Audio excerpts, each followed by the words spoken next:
they are fighting for Waqf today because the Jumla party is only 1 point program to divide the country, and they believe only divide and rule policy. What we don't.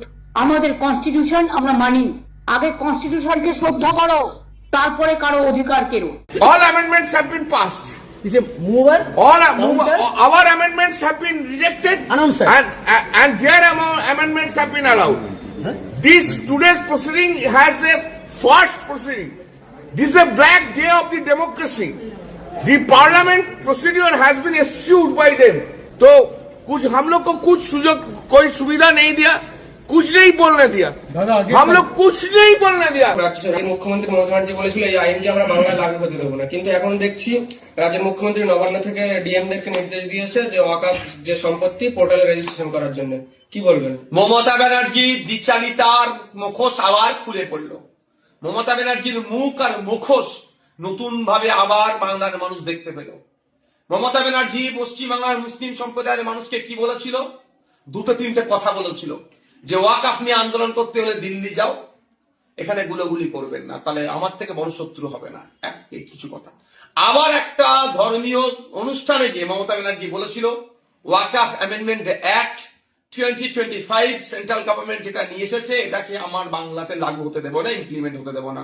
বাংলার মানুষজন ভেবেছিল হয়তো মমতা ব্যানার্জির এই মুখ আর মুখোশকে ধরতে পারেনি, তারা কি ভেবেছিল হয়তো মমতা ব্যানার্জি আছে, অসুবিধা হবে না। আর এখন আমরা কি দেখছি? সময় স্বল্প, এই সময় মমতা ব্যানার্জি তড়িঘড়ি করে, মানে সাপও মরল লাঠিও ভাঙলো না, তড়িঘড়ি করে আপলোডের নির্দেশ দিচ্ছে অমিত। খেলায় না পড়লে বিড়াল গাছে ওঠে না। আমি সিদ্দিকুল্লাহ চৌধুরীর স্টেটমেন্ট শুনতে চাই, তোহা সিদ্দিকের স্টেটমেন্ট শুনতে চাই। যারা মমতা ব্যানার্জিকে বলেন যে মুসলিমদের প্রোটেক্টর, আমরা বলি মুসলিমদের মমতা ব্যানার্জি তেজপাতা হিসেবে ব্যবহার করেন।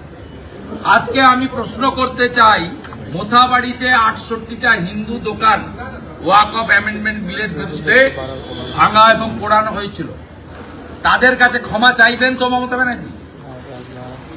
হরগোবিন্দ দাস, চন্দন দাস খুন হয়েছিল ওয়াকফ অ্যামেন্ডমেন্ট বিলের বিরুদ্ধে, মমতা ব্যানার্জি উস্কে ছিল, সেই জন্য তার ক্ষতিপূরণ আপনি দিতে পারবেন, ফিরিয়ে দিতে পারবেন?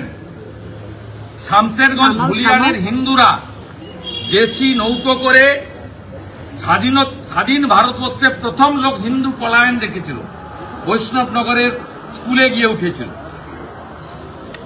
এত খেসারত দিতে হলো কেন? আর আপনি ওয়াকফ অ্যামেন্ডমেন্ট বিল তার আইন মেনে নিয়েছেন, মানতে তো বাধ্য।